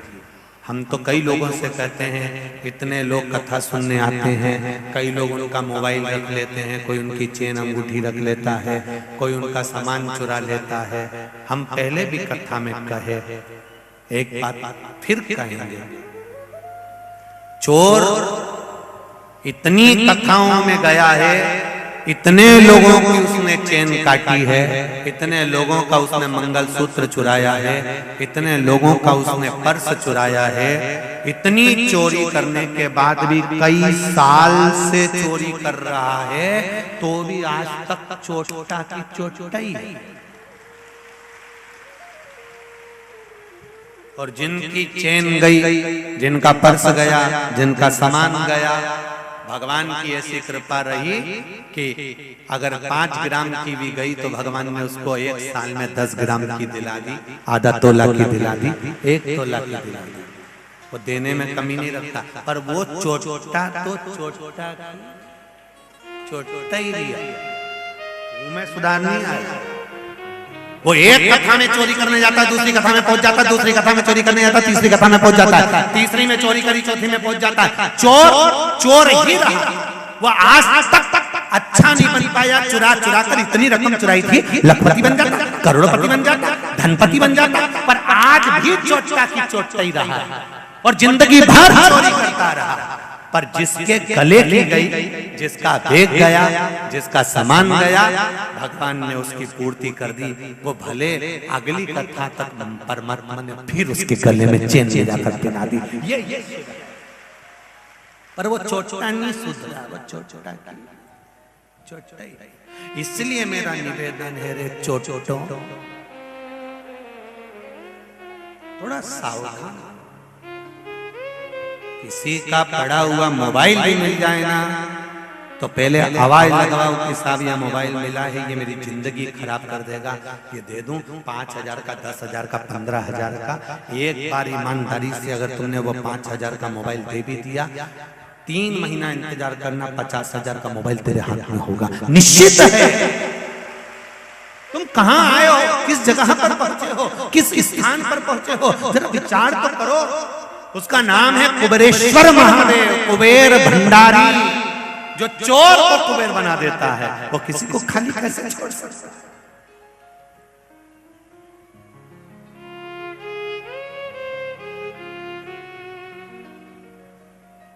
हम सीओर से चलते हैं ना, तो वहां पर भी बाबा को कहकर चलते हैं, कुबेरेश्वर बाबा, कुबेर भंडारी, कथा में चलिए।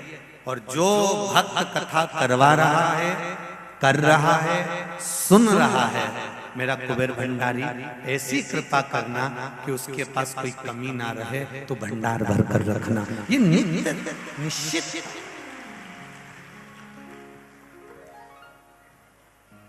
और मैं महिला मंडल से भी कहूंगा, ये कथा कल पूरी हो जाएगी। कल भीकन गांव में कथा का समय सुबह 9 बजे से 12 बजे तक रहेगा, और टीवी पर कथा का समय वही 2 बजे से 5 बजे तक रहेगा। टीवी पर वही समय रहेगा 2 बजे से 5 बजे तक, पर भीकन गांव में कथा का समय सुबह 9 से 12 रहेगा। हम महिला मंडल से भी कहेंगे, शिव है क्या, शंकर की करुणा क्या है, कुबेर भंडारी की दया क्या है, मेरे महाकाल राजा, मेरे ओमकारेश्वर नाथ, मेरे नागेश्वर नाथ की कृपा क्या है। जब कथा पूरी हो जाएगी, जिस भंडार गृह में भंडार चल रहा है, उसी भंडार गृह में एक बार झांक कर जरूर आना। जितना तुमने बाबा के इस खजाने में लगाया है, बाबा उतना भर कर फिर तैयार रखता है। ये शिव खाली नहीं रखता,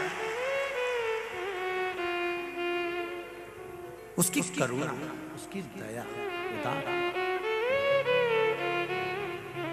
मैंने तेरे ही भरोसे, ओ बाबा तेरे ही भरोसे, हवा बिच उड़ती जावांगे, बाबा डोर रखो छबीला में कटी जावांगी, भोले में तेरी पतंग, शंभो मैं तेरी पतंग, हवा बिच उड़ती जावांगी, बाबा डोर तो छड़ीला में कटी जावांगी, भोले मैं तेरी पतंग।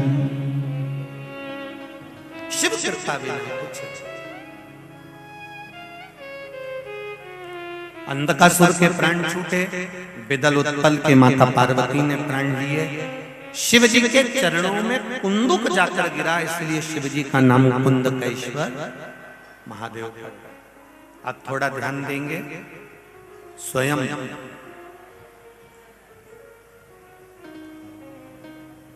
भगवान शंकर कुंदकेश्वर बनकर माता पार्वती के साथ। कुंदकेश्वर का दर्शन कैसा होता है, कुंदकेश्वर महादेव का स्वरूप कैसा होता है, तो आप दर्शन करेंगे। भगवान शिव की जटा बंधी हुई है और सिर पर फूलों से जटा सजी हुई है। कुंडल में भी बाबा के बिच्छू के साथ में पुष्प लटक रहा है। गले में बाबा के रुद्राक्ष के साथ में धतूरे की माला डली है। काय की माला है? धतूरे की। सुंदर आंख के पुष्प से बाबा का श्रृंगार है, फूलों से बाबा सजे हुए हैं, वो कुंदकेश्वर महादेव है। ध्यान देना, किसी बेटा बेटी पर, परिवार में किसी व्यक्ति पर जब कोई विशेष रोग सामने आ जाए, डॉक्टर ने बता दिया कि इनको ये वाली बीमारी लग गई है, और तुम जांच कराने के लिए जा रहे हो, इंदौर जा रहे हो, भोपाल जा रहे हो, खरगोन, खंडवा, कहीं पर भी जा रहे हो, और डॉक्टर तुम्हें लग रहा है कि बीमारी होने वाली और बीमारी का चांस लग रहा है, अपने यहाँ के डॉक्टर ने कह दिया कि ये बीमारी लगने वाली है, एक प्रयास कर देख, एक धतूरा जिसको लग रहा है कि ये बीमारी होने वाली है और ऐसा लग रहा है और जांच होने वाली है, एक धतूरा कुंदकेश्वर महादेव के नाम से शिवलिंग के ऊपर रख दो और धीरे धीरे पानी को उस धतूरे के साथ शिव जी को समर्पित करना प्रारंभ करो। अपने हृदय की कामना करते हुए श्री शिवाय नमस्तुभ्यं बोलते धीरे धीरे जल को चढ़ाना। पर जिस दिन उस बीमारी के लिए आप जल चढ़ा कर आएंगे, उस समय पर वो जल लेकर नहीं आएंगे, केवल चढ़ा कर आएंगे और अशोक सुंदरी वाली जगह पर हाथ लगाकर उस जल को केवल स्पर्श मात्र से, मतलब हाथ में छू कर लाएं, और जिस व्यक्ति को बीमारी के लिए लग रहा है उसी के नयनों पर, मस्तक पर लगाकर फिर जांच के लिए ले जाएं। मेरा भोलेनाथ चाहेगा तो कोई बड़ी बीमारी नहीं निकलेगी, रोग समाप्त कर देगा। एक धतूरा कुंदकेश्वर महादेव की भक्ति का एक आनंद सुख प्रदान कर देता है। एक धतूरा देखा है, बोलो तो जम क्या देखा है ना। जब चढ़ाते समय शिवलिंग पर जब धतूरा चढ़ाया जाता है, तब शिवलिंग पर चढ़ाते समय धतूरे की जो डंडी होती है वो कहाँ रखी जाती है? धतूरे के अंदर डंडी होती कि नहीं होती? अरे बोलो जम के बोलो। देखिए आप लोग, धतूरे के अंदर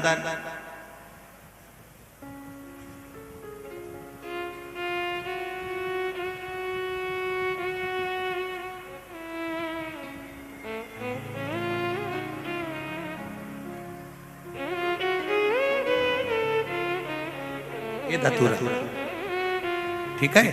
अब इसके पीछे आपको एक डंडी नजर आ रही है। जितने लोग चैनल पे देख रहे होंगे उनको भी स्मरण होगा, जितने लोग यहाँ से देख रहे होंगे तो एलईडी पर जितनी भी एलसीडी लगी है इन पर आप दर्शन कर रहे होंगे। ये जो डंडी,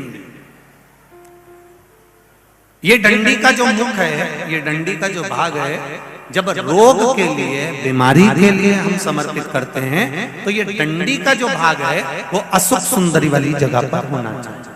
किस जगह पर होना चाहिए? अशोक सुंदरी। और बाकी के समय पर आप शिवरात्रि पर या कोई खुशी के लिए या शिव जी के अभिषेक के लिए या आप प्रदोष के दिन या आप किसी भी दिन भगवान शंकर की आराधना कर रहे हो, बाकी के समय आप डंडी का मुख तुम्हारी मर्जी पड़े जहां रखो। पर रोग निवारण के लिए आपको लग रहा है कि इस व्यक्ति को ऐसा रोग हो गया, ये रोग हम जा रहे हैं जांच कराने के लिए, हम दिखाने के लिए मुंबई जा रहे हैं, पुणे जा रहे हैं, इंदौर जा रहे हैं, खरगोन जा रहे हैं, तो उस समय पर रोग निवारण के लिए इस डंडी का मुख आपको अशोक सुंदरी वाली जगह, अशोक सुंदरी की जगह मालूम है सबको? जम के बोलो जरा, सबको मालूम है ना अशोक सुंदरी की जगह होती है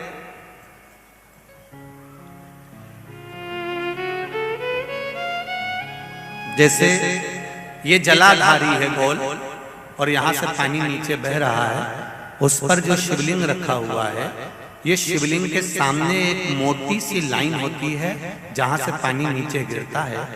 उसमें राइट में गणेश, लेफ्ट में कार्तिकेय, बीच में अशोक सुंदरी की एक मोटी सी लाइन, प्रत्येक जितनी भी जलाधारी होगी सब में होगी, सब यहाँ मोटी सी लाइन होगी, वो अशोक सुंदरी का स्थान है। तो ये जो डंडी का मुख होता है शिवलिंग के ऊपर, आप जब धीरे से रखते हैं तो डंडी का मुख उसका अशोक सुंदरी की ओर होना चाहिए। कई शिवलिंग ऐसे होते हैं जिस पर धतूरा नहीं रखा था, तो बेलपत्री रखकर फिर धतूरे को रखा जाता है जल चढ़ाने के लिए। पर नाम कौन सा लेना है? जम के बोलो जरा, कुंदकेश्वर। कौन से महादेव? ये रोग के निवारण भगवान शिव।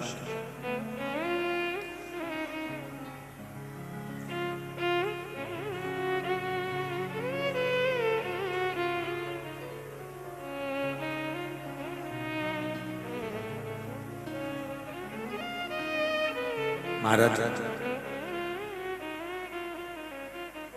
शिव भोले हैं भंडारी,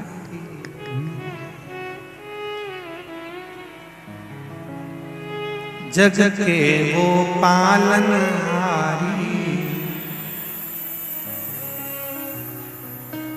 सबके दुखड़े हर लेता,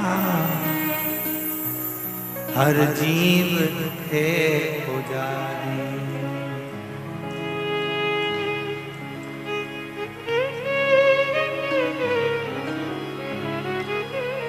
दिल ना उठे वो काशी का दीदार चाहिए,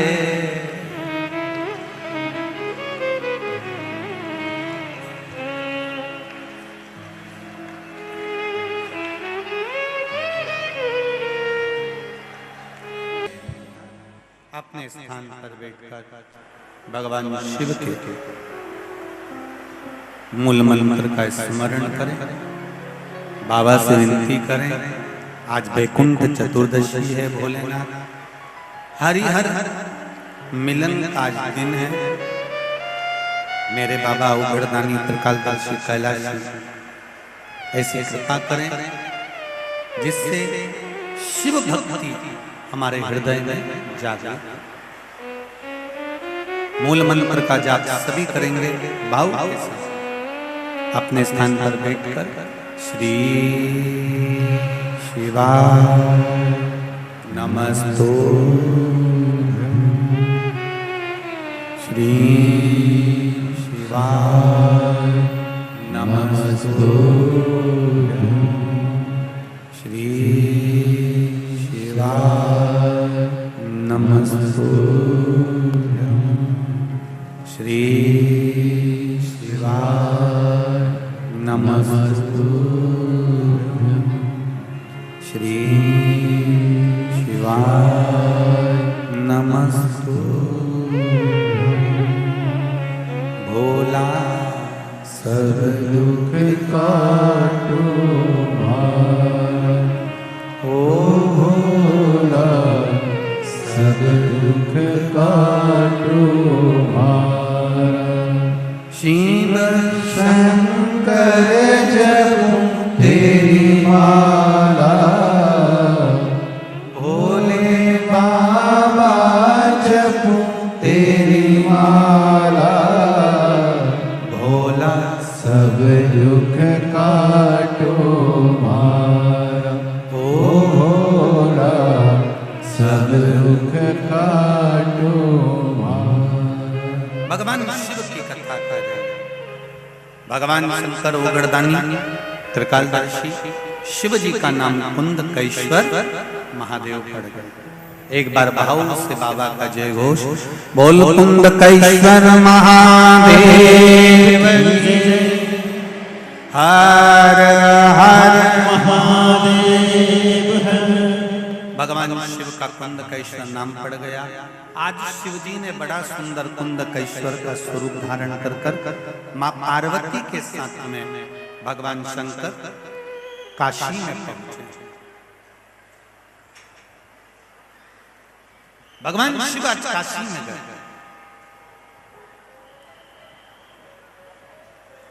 और कुंद कैश्वर का स्वरूप धारण कर पार्वती जी के साथ जब काशी में पहुंचे,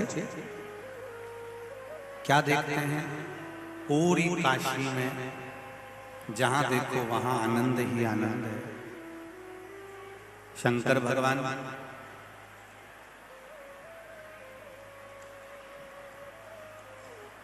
काशी के अंदर आज विराज रहे थे, पार्वती जी के साथ में कुंद कैश्वर बनकर दर्शन किया। भगवान विष्णु माता लक्ष्मी जी के साथ, भगवान नारायण माता लक्ष्मी जी के साथ काशी के मणिकर्णिका के घाट पर भगवान विष्णु आज गंगा जी की बालू रेत का शिवलिंग बनाकर शिव जी की पूजन कर रहे हैं।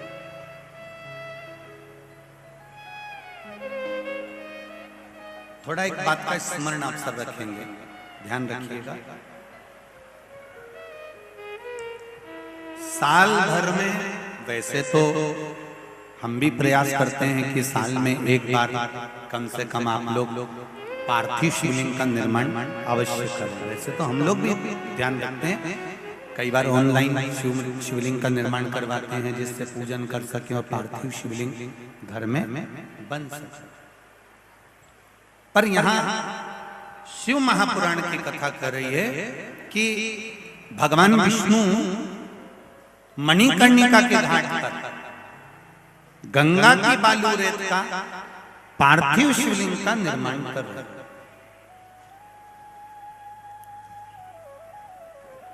और शिवलिंग का निर्माण करते हुए आज भगवान विष्णु ने लक्ष्मी जी को बिठाया।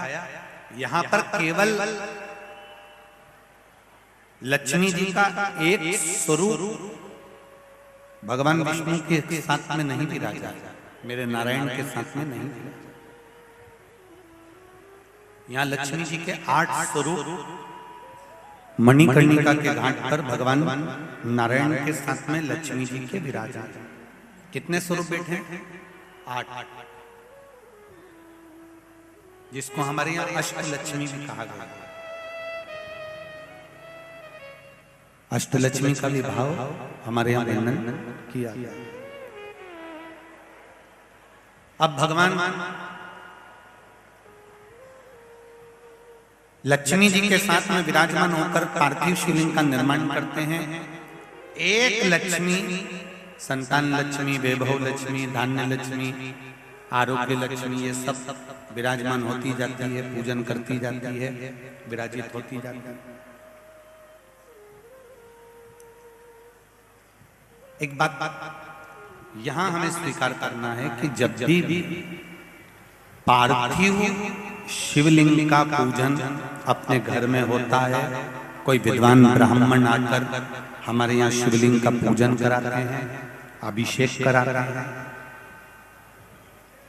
कोई विद्वान ब्राह्मण आकर जब हमारे यहाँ पर पूजन कराएं शिवलिंग का, या पूजन हम कर रहे हों और शिवलिंग की आराधना कर रहे हों, तो प्रयास करा करो कि घर में उस समय पर जो लोग विराजमान हैं, प्रत्येक घर के व्यक्ति का स्पर्श उस अभिषेक के जल में हो जाए और वो अभिषेक का जल शिव जी पे चढ़ जाए, जिससे हमारे घर का कल्याण। प्रयास करो।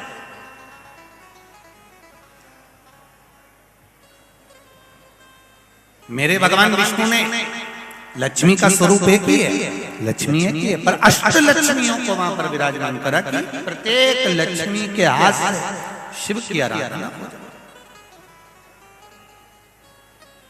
जब आपके यहाँ भी पार्थिव शिवलिंग का निर्माण हो, कोई ब्राह्मण जन पूजन कराने आए या ब्राह्मण ना आए और आप लोग ही शिवलिंग का अगर पूजन कर रहे हो, अभिषेक कर रहे हो, पार्थिव शिवलिंग बना रहे हो, पूजन कर रहे हो, तो घर के हाँ कोई रजो धर्म में है तो उसका स्पर्श भले मत कर दो, कोई रजो धर्म में है या कोई गलत जगह से आया है तो उसका स्पर्श, परंतु बाकी के लोग जो अपने घर में हैं,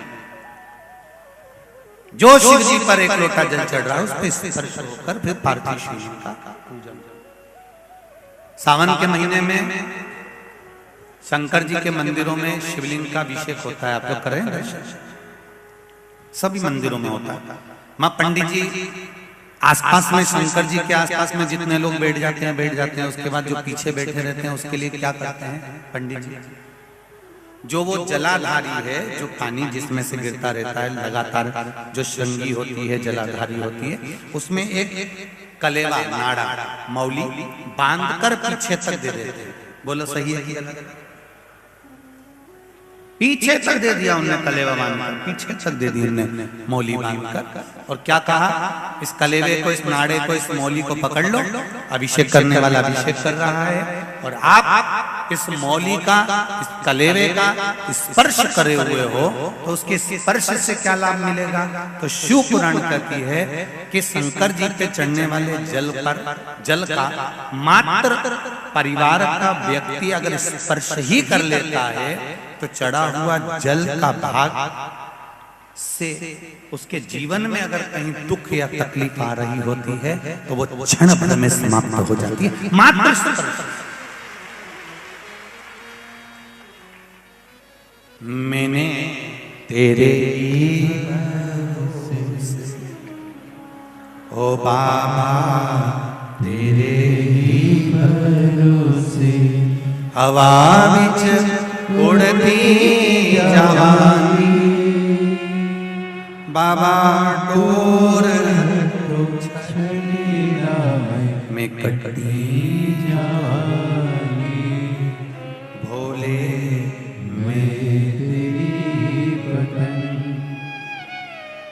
अष्टलक्ष्मियों को भगवान विष्णु ने यहाँ पर विराजमान करा है। अष्टलक्ष्मी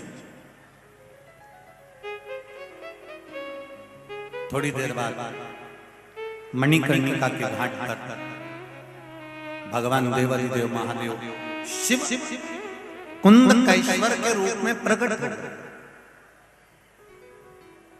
आए सम्मुख में,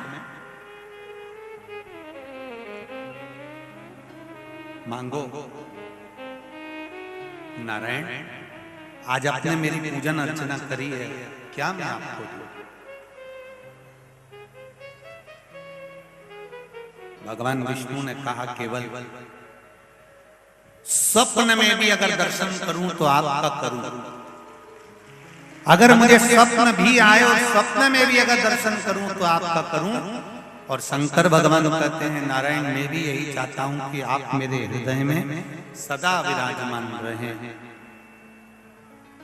भगवान शिव ने कहा नारायण, आज आप काशी में आए हैं, इसलिए आपके आने से पूरी काशी को आनंद होगा। यहाँ दीप पर्व मनाया जाएगा। काशी में देव दीपावली की बड़ी महत्वता होती है। कोई गया काशी? देव दीपावली पर काशी में खूब दिए लगाए जाते हैं, अर्थात बैकुंठ चतुर्दशी और पूर्णिमा। आज क्या है? जम के बोलो, बैकुंठ चतुर्दशी।